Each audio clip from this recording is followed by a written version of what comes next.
अंशु टंडन जी, पुणे से। राधे राधे महाराज जी। महाराज जी, श्री राधा बाबा और श्री भाई जी महाराज दोनों ही गोरखपुर की गीता वाटिका के उच्च कोटि के संत थे। उनकी पहली भेंट के बारे में कहा जाता है कि जैसे ही श्री राधा बाबा गीता वाटिका आए और भाई जी महाराज जी से मिले, तभी से श्री राधा बाबा जी के अद्वैत जीवन वेदांत विचारधारा एकाएक श्री राधा कृष्ण भक्ति में परिवर्तित होती गई। महाराज श्री कृपा करके उस भक्ति रस के बारे में हम लोगों को भी बताएं, जिससे बस पल भर के ही क्षण में भगवत प्राप्ति के मार्ग खुल जाते हैं और संत जन आजीवन उस रस का अनुभव करते हैं। ये सबको नहीं मिलता, ये जन साधारण बात नहीं है। बहुत जन्मों की कमाई के बाद ऐसा संयोग बनता है। ये कोई ऐसा थोड़ी एक झोलिया तो हो गया।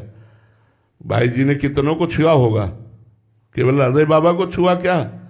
वो तो ऐसे दैन्य महापुरुष थे। भाई जी ने केवल राधे बाबा के चरण छुए क्या? इसमें तैयारी राधा बाबा की।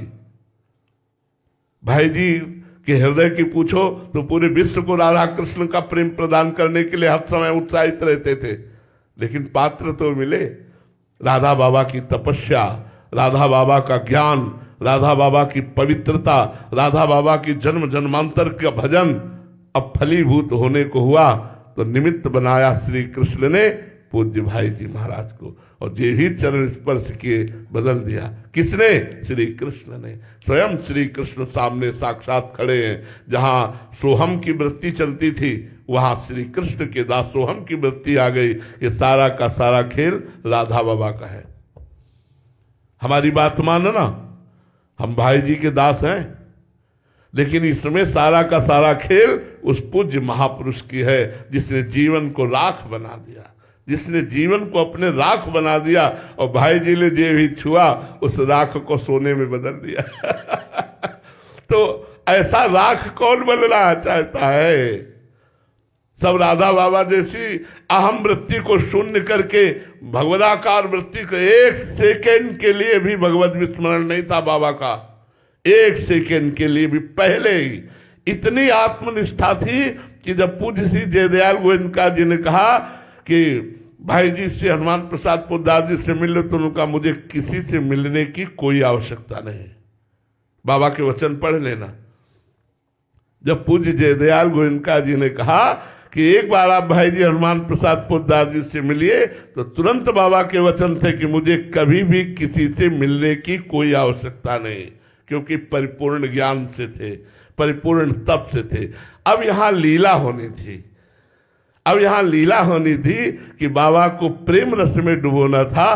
तो श्री कृष्ण रूप भाई जी महाराज वह चमत्कार प्रकट कर दिए। अगर भाई जी के चरण स्पर्श की बात कहो तो गीता वाटिका में पता लगा लो, लाखों के चरण भाई जी ने स्पर्श किए होंगे, क्योंकि सब भारत के विश्व के संत महात्मा जाते थे और भाई जी गृहस्थ वेश में थे, इसलिए सबके चरण छूते थे। क्या किसी को जैसा राधा बाबा का अनुभव हुआ वैसा किसी को हुआ? नहीं हुआ। इसमें प्रधानता राधा बाबा की। राधा बाबा का जो जीवन है, भाई जी के प्रति जो समर्पण राधा बाबा का है, वो देखने योग्य है।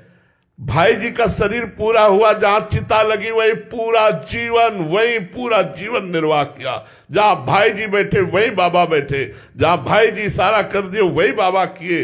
ऐसा समर्पण। हम तो देखो, श्री कृष्ण की महिमा तो अमोघ है ही, लेकिन उनसे बढ़कर उनके दासों की महिमा है, उनसे बढ़कर उनके दासों की महिमा है। तो भाई जी की महिमा तो है ही, लेकिन भाई जी से बढ़कर के पूज्य राधा बाबा की यहाँ महिमा है। उनका समर्पण, उनकी तपस्या, उनका भजन, उनका त्याग, उनका अपनापन भाई जी को दे देना, ये सब बड़ी बात है। तो सब न भाई जी हो सकते हैं और न सब राधा बाबा हो सकते हैं। इसलिए भजन करो और इनकी चरण रज की याचना करो कि ये कृपा करें, यत्किंचित राधा माधव में प्रेम हो जाए। ना हम भाई जी बन सकते, न राधा बाबा बन सकते। बचपन से राधा बाबा की जो साधना है वो पूर्व जन्म से चली आ रही है। छूते ही काम बन गया, छूते। जैसे पूज्य जगदीश बाबा गौरांग दास बाबा को ये ऐसे किया, देख रहे वृंदावन, और दिव्य वृंदावन, दिव्य गौवें, दिव्य सगा। क्या उन्होंने किसी को पहली बार छुआ था क्या? सैकड़ों को। वो भजन देखो गौरांग दास बाबा का, समर्पण देखो गौरांग दास बाबा का। प्रियता देखो बाबा के प्रति, गौरांग दास बाबा की, वो चीज देख रहे। पात्रता, पात्र है तो रस पिलाने वाला पिला रहा है। हमारे को इन दोनों महापुरुषों की चरण रज की वंदना करके याचना करनी है कि आपकी कृपा से यत्किंचित राधा माधव में प्रेम हो जाए।